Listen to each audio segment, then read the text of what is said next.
मित्रों, आज की इस प्रस्तुति में हम यह जानने का प्रयास करेंगे कि 13 दिनों के बाद जीवात्मा बल प्राप्त करती है और यमदूतों के साथ यम मार्ग पर निकल पड़ती है। उसके इस यम मार्ग की यात्रा में आने वाले 16 नगर कौन कौन से हैं? भगवान श्री हरि गरुड़ को ज्ञान देते हुए कहते हैं कि गरुड़ देव मनुष्य अपने जीवन में जैसे जैसे कर्म करता है, उसकी आगे की यात्रा भी वैसे ही होती है। अगर उसने अच्छे कर्म किए हों तो उसे इस मार्ग में कोई कठिनाई नहीं होती है और वह आनंद पूर्वक अपनी यात्रा पूरी करता है। लेकिन यदि उसने बुरे कर्म किए हो तो उसे अत्यंत कठिनाई होती है और यमलोक की यात्रा करते समय उसे अनेकों कष्ट भोगने पड़ते हैं। उसकी आत्मा को पापी आत्मा कहा जाता है। यमलोक और मृत्युलोक के बीच की दूरी 86,000 योजन है। जीवात्मा प्रतिदिन अधिक से अधिक 247 योजन और आधा कोश का मार्ग तय करती है। इस प्रकार उस जीव की यात्रा 348 दिनों में पूरी होती है। इस यमलोक की यात्रा में यमदूत पापी जीवात्मा को खींचते हुए ले जाते हैं। जो प्राणी जीवन भर पाप में अनुरक्त रहते हैं, उनको इस मार्ग में जो कष्ट भोगना पड़ता है, उसका विस्तार पूर्वक वर्णन सुनो। मृत्यु के 13वें दिन वह पापी यमदूतों के कठोर पाशों में बांध लिया जाता है। हाथ में अंकुश लिए हुए क्रोध आवेश में तनी हुई भागों से युक्त दंड प्रहार करते हुए यमदूत उसको खींचते हुए दक्षिण दिशा में स्थित अपने लोक को ले जाते हैं। यह मार्ग कुश कांटों, कीलों और कठोर पत्थरों से परिव्याप्त रहता है। कहीं कहीं उस मार्ग में अग्नि जलती रहती है और कहीं कहीं सैकड़ों दरारों से दुर्गम भूमि होती है। प्रचंड सूर्य की गर्मी और मच्छरों से परिव्याप्त उस मार्ग में प्राणी सियारों के समान विभत्स चीत्कार करते हुए यमदूतों के द्वारा खींचे जाते हैं। यमलोक के दारुण मार्ग में जब पापी जाता है तो शरीर के जलने के कारण अत्यंत क्षीणता को प्राप्त होता है। अपने कर्मानुसार विभिन्न जंतुओं के द्वारा अंगों के खाए जाने, भेदन एवं छेदन किए जाने के कारण जीव अत्यधिक दारुण दुख प्राप्त करता है। हे पक्षीराज, जीव अपने कर्मानुसार दूसरे शरीर को प्राप्त करके यमलोक में नाना प्रकार के कष्ट भोगता है। यमलोक के इस मार्ग में 16 पुर अर्थात 16 पुर नगर पड़ते हैं, जो इस प्रकार से है: याम्यपुर, सौरीपुर, नगेंद्र भवन, गंधर्वपुर, शैलागम, क्रौचपुर, क्रूरपुर, विचित्र भवन, बहवापाद, दुखदपुर, नानाक्रंदपुर, सुतप्त भवन, रौद्रपुर, पयोवर्षण, शीतढ़पुर और बहुभीतिपुर। ये 16 पुर है जो कि अत्यंत भयंकर और कष्ट देने वाले हैं। सबसे पहले जब पापी या मीरपुर के मार्ग में प्रविष्ट होता है तो दर्द से कराह कर चिल्लाता है, हे पुत्र मेरी रक्षा करो। ऐसा करुण क्रंदन करता हुआ वह अपने द्वारा किए गए पापों का स्मरण करता है और 18वें दिन वह यमराज के उस नगर में पहुंच जाता है जहां पुष्पभद्रा नामक नदी प्रवाहित होती रहती है। वहां देखने में अत्यंत सुंदर वटवृक्ष होते हैं जहां पर जीव विश्राम करना चाहता है, किंतु यमदूत उसको वहां विश्राम नहीं करने देते हैं। उसके पुत्रों के द्वारा स्नेह पूर्वक अथवा अन्य किसी के द्वारा कृपा पूर्वक पृथ्वी पर जो मासिक पिंडदान दिया जाता है, उसी को वह वहां पर खाता है। तदंतर वहां से उसकी यात्रा सौरपुर के लिए होती है। चलता हुआ मार्ग में वह यमदूतों के द्वारा मुद्गरों से पीटा जाता है। उस दुख से अत्यधिक पीड़ित होकर वह इस प्रकार विलाप करता है, उस जन्म में मनुष्य और पशु पक्षियों की संतुष्टि के लिए मैंने जलदान नहीं किया, गौवों की क्षुधा शांति के लिए गौचर भूमि का दान भी मैंने नहीं दिया। अतः हे शरीर, जैसा तूने किया है उसी के अनुसार अब तू अपना निस्तारण करेगा। उस सौर्यपुर में कामधारी इच्छानुसार स्थितिशील एवं गतिशील राजा राज्य करता है। उसका दर्शन मात्र करने से जीव भय से कांप उठता है और अपने अनिष्ट की आशंका से ग्रस्त होकर कृपक्ष में पुत्राधिक स्वजनों के द्वारा पृथ्वी पर दिए गए जलयुक्त पिंड को खाकर आगे बढ़ता है। वहां से वहां आगे बढ़ता हुआ यम मार्ग में यमदूतों के खड्ग प्रहार से अत्यंत पीड़ित होकर इस प्रकार प्रलाप करता है, हे शरीर, मैंने जल आदि का सदा दान नहीं दिया है, ना तो नियम से प्रतिदिन गाय के लिए अपेक्षित गौग्रास आदि दान किया है और ना तो वेद शास्त्र की पुस्तक का दान ही किया है।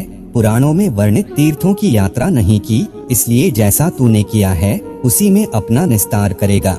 इसके बाद जीव नरेंद्र नगर में जाता है। वहाँ पर वह अपने बंधु बांधवों के द्वारा दूसरे महीने में दिए गए अन्न को खाकर आगे की ओर प्रस्थान करता है। चलते हुए उसके ऊपर यमदूतों द्वारा कृपाण की मुट्ठियों से प्रहार किए जाने पर वह इस प्रकार प्रलाप करता है, मुझे मनुष्य योनि प्राप्त हुई थी, किंतु मुझ मूर्खाधिराज का सब कुछ पराधीन हो गया, अर्थात मनुष्य योनि प्राप्त करके भी मैं कुछ सत्कर्म न कर सका। इस प्रकार विलाप करता हुआ जीव तीसरे मास के पूरा होते ही गंधर्व नगर में पहुंच जाता है। तदंतर समर्पित किए गए तृतीय मासिक पिंड को वहां खाकर वह पुनः आगे की ओर चल देता है। मार्ग में यमदूत उसको कृपाण के अग्रभाग से मारते हैं, जिससे आहत होकर वह पुनः इस प्रकार विलाप करता है, मैंने कोई दान नहीं दिया, अग्नि में आहुति नहीं डाली और ना तो हिमालय की गुफा में जाकर तप ही किया है। अरे मैं तो इतना नीच हूँ कि गंगा के परम पवित्र जल का भी सेवन नहीं कर पाया। इसलिए हे शरीर, जैसा तूने कर्म किया है उसी के अनुसार अपना निस्तारण करेगा। हे पक्षीराज, चौथे मास में जीव शैलागमपुर पहुँच जाता है। वहाँ उसके ऊपर निरंतर पत्थरों की वर्षा होती है। पुत्र के द्वारा दिए गए चतुर्थ मासिक श्राद्ध को प्राप्त कर वह जीव सरकते हुए चलता है, किंतु पत्थरों के प्रहार से अत्यंत पीड़ित होकर वह गिर पड़ता है और रोते हुए यह कहता है, मैंने ना तो ज्ञान मार्ग का लाभ लिया, ना योग मार्ग का, ना कर्म मार्ग का और न ही भक्ति मार्ग को अपनाया और ना साधु संतों का साथ करके उनसे कुछ ज्ञान अर्जन ही किया है। अतः हे शरीर, अब जैसा तूने किया है उसी के अनुसार अपना निस्तार करेगा। मृत्यु के 5वें मास में वह क्रोंचपुर पहुंच जाता है। उस समय पुत्र आदि के द्वारा दिए गए उन 4 मासिक श्राद्ध के पिंड और जल का सेवन करके वहां एक घड़ी विश्राम करता है। हे कश्यप पुत्र, इसके बाद छठे मास में जीव क्रूरपुर की ओर चल देता है। मार्ग में वह पृथ्वी पर दिए गए 5म मासिक पिंड को खाकर जलपान करता है। तत्पश्चात वह क्रूरपुर की ओर बढ़ता है, किंतु यमदूत मार्ग में उसको पक्षो अर्थात अस्त्र विशेष द्वारा मारते हैं, जिससे वह गिर पड़ता है और इस प्रकार विलाप करता है, हे मेरे माता पिता और भाई बंधु, हे मेरे पुत्र, हे मेरी स्त्री, आप लोगों ने मुझे कोई ऐसा उपदेश नहीं दिया जिससे मैं उन दुष्कृत्यों से बच सकता था जिनके कारण मेरी इस प्रकार की अवस्था हो गई। इस प्रकार का विलाप करते हुए उस जीव से यमदूत कहते हैं, अरे मूर्ख, तेरी माता कहाँ है, पिता कहाँ है, स्त्री कहाँ है, पुत्र कहाँ है और मित्र कहाँ है? तू अकेला ही चलते हुए इस मार्ग में अपने द्वारा किए गए दुष्कृत्यों के फल का उपभोग कर। हे मूर्ख, तू जान ले, इस मार्ग में चलने वाले लोगों को दूसरे की शक्ति का आश्रय करना व्यर्थ है। परलोक में जाने के लिए पराये आश्रय की आवश्यकता नहीं होती है, वहाँ केवल स्वक्रमर्जित पुण्य ही साथ देता है। तुम्हारा तो उसी मार्ग से गमन निश्चित है जिस मार्ग में किसी तरह ग्रह विग्रह के द्वारा भी अपेक्षित सुख साधन का संग्रह नहीं किया जा सकता। इसके बाद वह जीव विचित्र नगर के लिए चल देता है। रास्ते में यमदूत उसको शूल के प्रहार से आहत कर देते हैं, जिसके कारण वह दुखी होकर विलाप करता है, हाय मैं कहाँ चल रहा हूँ, मैं तो निश्चित ही अब जीवित नहीं रहना चाहता, फिर भी जीवित हूँ। मरे हुए प्राणी की मृत्यु पुनः नहीं होती। इस प्रकार का विलाप करता हुआ वह जीव यातना शरीर को धारण करके विचित्र नगर में जाता है। वहाँ पर वह 60 मासिक पिंड से अपनी क्षुधा को शांत कर आगे आने वाले नगर की ओर चल देता है। मार्ग में यमदूत उस पर भाले से प्रहार करते हैं, जिससे सनत्रस्त होकर वह इस प्रकार विलाप करता है, मेरे माता पिता, भाई, पुत्र कोई है अथवा नहीं है जो इस दुख के सागर में गिरे हुए मुझ पापी का उद्धार कर सके। ऐसा विलाप करता हुआ वह जीव मार्ग में चलता रहता है।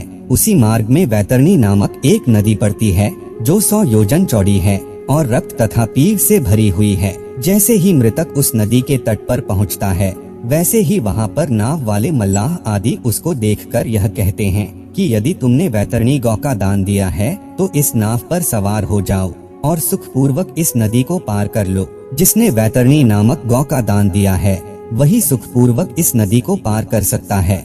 जिस व्यक्ति ने वैतरणी गौ का दान नहीं दिया है उसको नाविक हाथ पकड़कर घसीटते हुए ले जाते हैं। हे पक्षीराज, अंत समय आने पर मनुष्य के लिए वैतरणी का दान ही हितकारी है। यदि प्राणी अपने जीवन काल में वैतरणी नामक गौ का दान देता है तो वह गौ समस्त पापों को विनष्ट कर देती है और उसको यमलोक न ले जाकर उसे विष्णु लोक को पहुंचा देती है। 7वां मास आ जाने पर मृतक बहवापद नामक नगर में आ जाता है। वहाँ पर सप्तमासिक शुद्ध कप पिंड का सेवन करके आगे बढ़ते हुए परीख के आघात से पीड़ित होकर वह इस प्रकार विलाप करता है, हे शरीर, मैंने दान, आहुति, तप, तीर्थ स्नान तथा परोपकार आदि सत्कृत्य जीवन पर्यंत नहीं किया है। ये मूर्ख, अब जैसा तूने कर्म किया है वैसा ही भोग कर। हे पक्षीराज, इसके बाद वह जीव 8वें मास में दुखदपुर पहुँचता है। वहाँ वह स्वजनों के द्वारा दिए गए अष्टमासिक पिंड और जल का सेवन करके नानाक्रंद नामक नगर की ओर प्रस्थान कर देता है। मार्ग में चलते हुए मूसलाघात से पीड़ित होकर वह इस प्रकार विलाप करता है, हाय कहाँ चंचल नेत्रों वाली पत्नी के चापलूसी भरे वचनों के द्वारा किए गए मनोविनोद के बीच मेरा भोजन होता था, और कहाँ भाला बर्छियों तथा मूसलों के द्वारा मुझे मारा जा रहा है।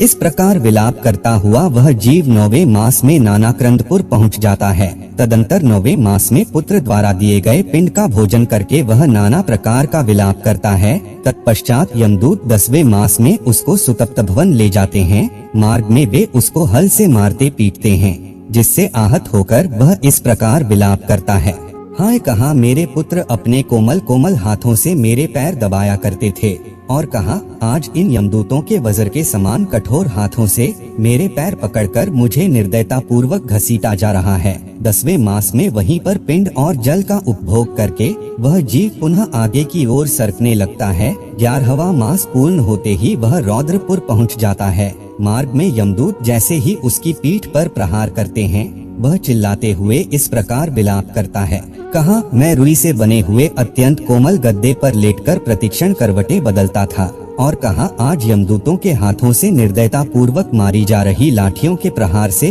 कटी पीठ से करवट बदल रहा हूँ। हे पक्षीराज, इसके पश्चात वह जीव पृथ्वी पर दिए गए जल सहित पिंड को खाकर पयोवर्षण नामक नगर की ओर प्रस्थान करता है। रास्ते में यमदूत कुल्हाड़ी से उसके सिर पर प्रहार करते हैं। हताहत होकर वह इस प्रकार का विलाप करता है, हाय कहाँ भृत्यों के कोमल कोमल हाथों से मेरे सिर पर सुबह सुबह तेल की मालिश होती थी, और कहा आज क्रोध से परिपूर्ण यमदूतों के हाथों से मेरे इस सिर पर कुल्हाड़ियों का प्रहार हो रहा है। इस पयोवर्षण नामक नगर में वह मृतक पुनद्विक श्राद्ध का दुख पूर्वक उपभोग करता है। तदंतर वर्ष बीतते ही वह सीताडीह नगर की ओर चल देता है। मार्ग में बढ़ते हुए उस मृतक की जिह्वा को यमदूत छुरी से काट डालते हैं, जिससे दुखी होकर वह इस प्रकार विलाप करता है, अरे कहाँ परस्पर प्रिय वार्तालापों के द्वारा इस जिह्वा के रस माधुर्य की प्रशंसा की जाती थी, कहाँ आज मुंह खोलने मात्र पर ही तलवार के समान तीक्ष्ण छुरी आदि के द्वारा मेरी उसी जिह्वा को काटा जा रहा है। तदंतर उसी नगर में वह मृतक वार्षिक पिंडोदक तथा श्राद्ध में दिए गए अन्य पदार्थों का सेवन कर आगे की ओर बढ़ता है। पिंडक शरीर में प्रविष्ट होकर वह बहुभीति नामक नगर में जाता है। वह मार्ग में अपने पाप का वर्णन और स्वयं की निंदा करता है। यमपुरी के इस मार्ग में स्त्री भी इसी प्रकार का विलाप करती है। इसके बाद वह मृतक अत्यंत निकट ही स्थित यमपुरी में जाता है। वह यमलोक 44 योजन में फैला है। उसमें श्रवण नामक 13 प्रतिहार है। उन प्रतिहारों को श्रवण कर्म करने से प्रसन्नता होती है, अन्यथा वे क्रुद्ध होते हैं। ऐसे लोक में पहुंचने के पश्चात प्राणी मृत्यु काल तथा अंतक आदि के मध्य में स्थित क्रोध से लाल लाल नेत्रों वाले काले पहाड़ के समान भयंकर आकृति से युक्त यमराज को देखता है। विशाल दांतों से उनका मुखमंडल बहुत ही भयानक लगता है। उनकी भाव भंगिमाएं तनी रहती है, जिससे उनकी आकृति भयानक प्रतीत होती है। अत्यंत विकृत मुखाकृतियों से युक्त सैकड़ों व्याधियां उनको चारों ओर से घेरे रहती है। उनके एक हाथ में दंड और दूसरे हाथ में भैरव पास रहता है। यमलोक में पहुंचा हुआ जीव यम के द्वारा बताई गई शुभ अशुभ गति को प्राप्त करता है। जो लोग छत्र, पादुका और घर का दान देते हैं, जो लोग पुण्य कर्म करते हैं, वे वहां पर पहुंचकर सौम्य स्वरूप वाले, कानों में कुंडल और सिर पर मुकुट धारण किए हुए शोभा संपन्न यमराज का दर्शन करते हैं। चूँकि वहाँ जीव को बहुत भूख लगती है, इसलिए एकादशी, द्वादशी, छठमास तथा वार्षिक तिथि पर ब्राह्मणों को भोजन कराना चाहिए। हे खग श्रेष्ठ, जो व्यक्ति पुत्र, स्त्री तथा अन्य सगे संबंधियों के द्वारा कहे गए उनके स्वार्थ को ही जीवन पर्यंत सिद्ध करता है और अपने परलोक को बनाने के लिए पुण्य कर्म नहीं करता, वही अंत में कष्ट प्राप्त करता है। हे गरुड़ देव, मृत्यु के पश्चात सन्य मणिपुर को जाने वाले प्राणी की जो गति होती है और वर्ष पर्यंत जो कृत्य किए जाते हैं, उसको मैंने तुम्हें सुना दिया है। तो यह थी 13 दिनों के बाद जीवात्मा का यमदूतों के साथ यम मार्ग पर निकलना। उसके इस यम मार्ग की यात्रा में आने वाले 16 नगरों के बारे में एक छोटी सी जानकारी। हम आशा करते हैं कि आपको यह जानकारी अच्छी लगी होगी। अगर अच्छी लगी हो तो वीडियो को लाइक करें और हमारे चैनल को सब्सक्राइब करने का कष्ट करें।